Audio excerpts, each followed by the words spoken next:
सभी को नमस्कार। मैं अनिल कुमार और आप देख रहे हैं vision classes official YouTube channel. तो आज के सेशन की शुरुआत करते हैं एक शानदार मोटिवेशन लाइन के साथ। यानी आखिर क्यों रुक जाते हो? 2 दिन की मेहनत के बाद बीज से फसल बनने में थोड़ा वक्त लगता है। इस प्रकार से आगाज़ करते हैं आज के सेशन का। सेशन होने वाला एग्ज़ाम की दृष्टि से वेरी इंपॉर्टेंट। तो चलिए शुरू करते हैं। सेशन की टॉपिक होने वाला है नैनसेट इक्वेशन या नैनसेट समीकरण।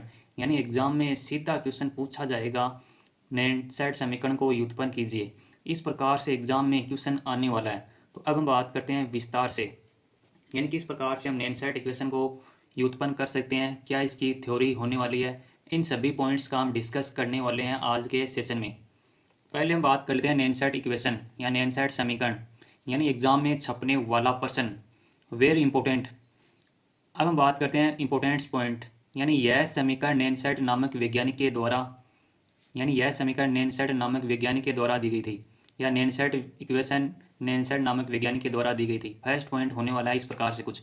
फिर हम बात करते हैं सेकंड पॉइंट की, यानी नैनसेट समीकरण के द्वारा हम किसी भी ताप, दाब एंड सांद्रता पर, यानी सेल विभव की गणना की जा सकती है। यानी नैनसेट इक्वेशन के द्वारा हम किसी भी ताप, दाब एंड सांद्रता पर, यानी सेल विभव की गणना कर सकते हैं। तो इस प्रकार से नैनसेट इक्वेशन का यूज क्या होने वाला है, यानी किसी भी ताप, दाब, सांद्रता पर हम सेल विभव की गणना कर सकते हैं। किसके द्वारा? नैनसेट इक्वेशन के द्वारा।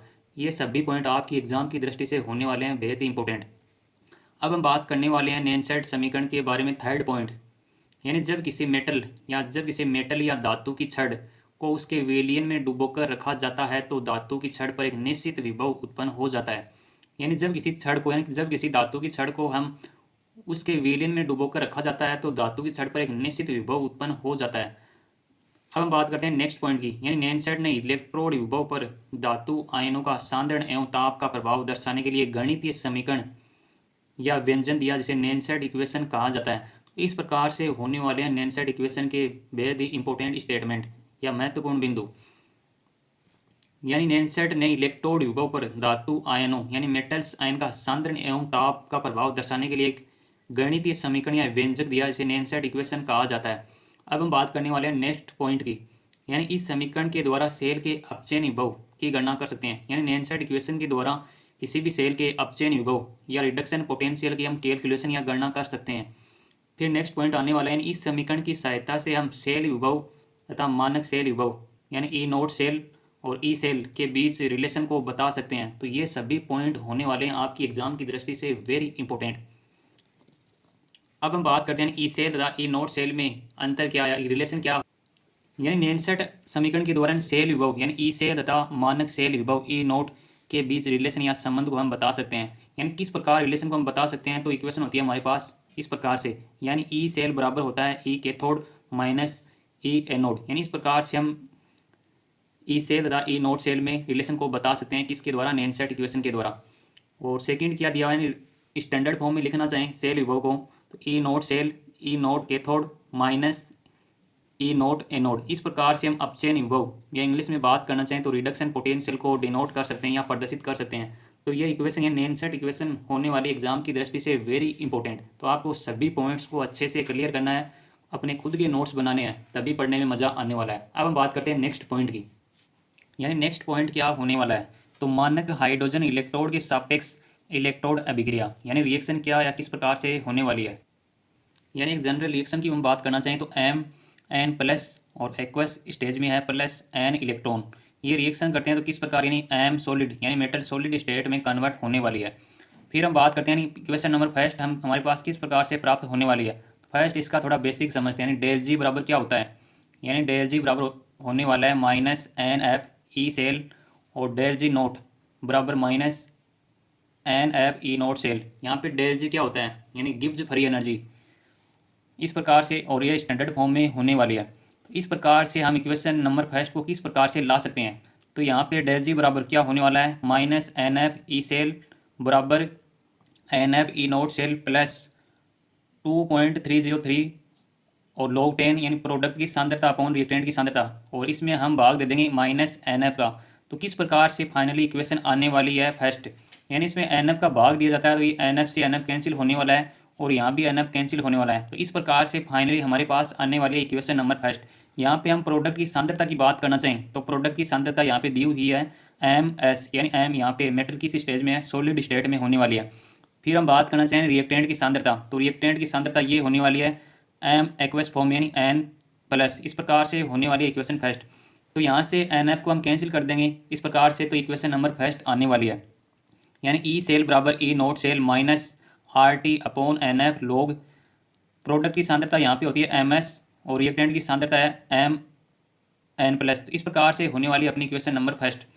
फिर हम बात करते हैं यहाँ पे प्लस का साइन किस प्रकार से आने वाला है, यानी यहाँ पर हम इसको ऊपर ले जाएं तो यहाँ पे माइनस की जगह होने वाला है प्लस। तो आपको कुछ किताब में इस प्रकार से भी दिया हुआ हो सकता है, यानी ई सेल बराबर E note cell plus RT/NF log MN+/MS। तो इस प्रकार से होने वाली है इक्वेशन। फिर हम बात करने वाले हैं नेक्स्ट पॉइंट की, जो कि होने वाला है इंपॉर्टेंट, साम्य अवस्था स्थिरांक, या इंग्लिश में बात करना चाहें इक्विलिब्रियम कांस्टेंट।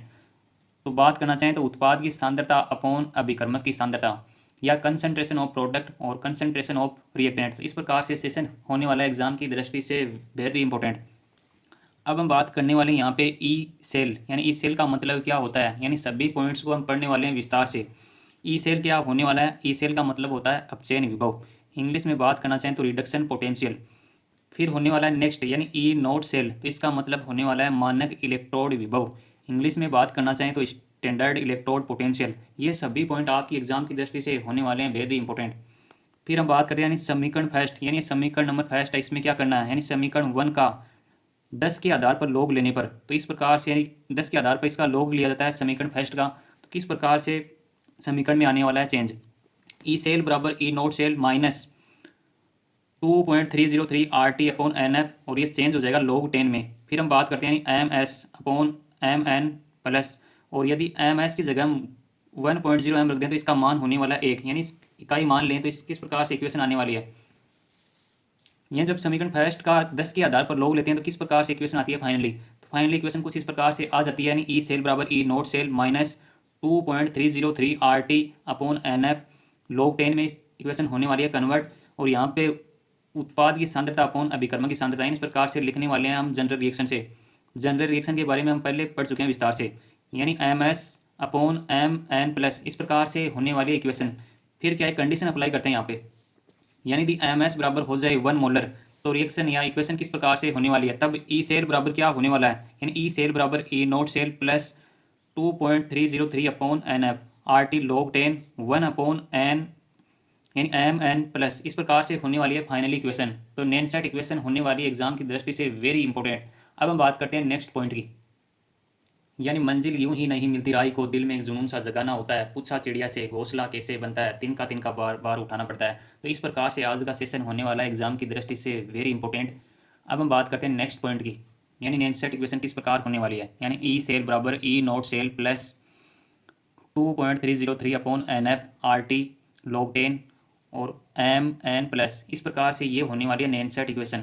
फिर हम बात करना चाहिए नेक्स्ट पॉइंट को, यानी eight normal temperature and pressure पर क्या होने वाला है, यानी सामान्य ताप व दाब पर नैनसेट इक्वेशन को, यानी किस प्रकार से हम यहाँ पे यानी टेम्परेचर का मान हम रखते हैं 298 केल्विन और 25 डिग्री सेल्सियस, यानी टी का मतलब यहाँ से तापमान से लिया है।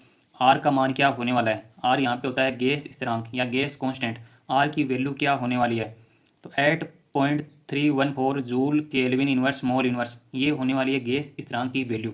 फिर हम बात करते हैं फेराडे स्थिरांक, यानी एफ का मतलब यहाँ से फेराडे स्थिरांक से है, जिसकी वैल्यू होने वाली है 96,500 कूलाम मोल इनवर्स, इस प्रकार से होने वाली है फेराडे स्थिरांक की वैल्यू। यहाँ पे एन का मतलब होता है नंबर ऑफ इलेक्ट्रॉन या इलेक्ट्रॉनों की संख्या, इंग्लिश में बात करना चाहिए तो नंबर ऑफ इलेक्ट्रॉन।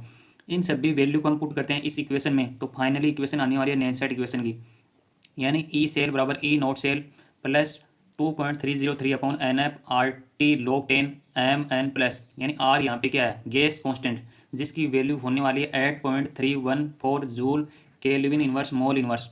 टेम्परेचर की बात करना चाहें तो टेम्परेचर की वैल्यू यहाँ पे होने वाली है 298 केल्विन, या सेल्सियस में बात करना चाहिए डिग्री सेल्सियस की, तो 25 डिग्री सेल्सियस होने वाला है।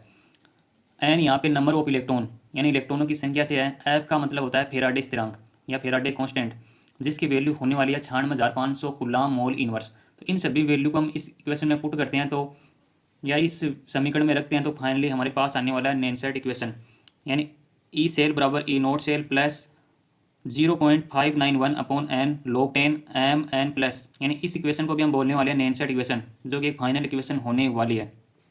फिर हम बात करना चाहें ई नोट सेल का मतलब क्या होता है, यानी मानक अपचयन विभव, जिसका मान क्या होता है, यानी नॉर्मल टेम्परेचर पर, यानी तापमान यदि होता है 298 केल्विन और 25 डिग्री सेल्सियस पर, इसका मान क्या होने वाला है, यानी फिक्स वैल्यू होने वाली है। तो इस प्रकार से आज का सेशन था नैनसेट इक्वेशन, यानी मंजिल यूं ही नहीं मिलती राय को, दिल में एक जुनून सा जगाना होता है, पूछा चिड़िया से घोंसला कैसे बनता है, बोली बार बार तिनका उठाना पड़ता है। तो इस प्रकार से ये नैनसेट इक्वेशन यानी एग्जाम में छपने वाला क्वेश्चन होगा, जो कि एग्जाम में फ़ायदा होने वाला आपको बिल्कुल से। यानी आपको इस प्रकार से पढ़ना है कि कल आपकी एग्ज़ाम है, तभी आप एग्ज़ाम में अच्छा परफॉर्मेंस कर पाओगे और तभी आप पढ़ पाओगे। Thanks for watching. Like, comment और शेयर करना ना भूलें, और अपना अमूल्य सुझाव कमेंट के माध्यम से दे सकते हैं। Thanks for watching. Have nice day.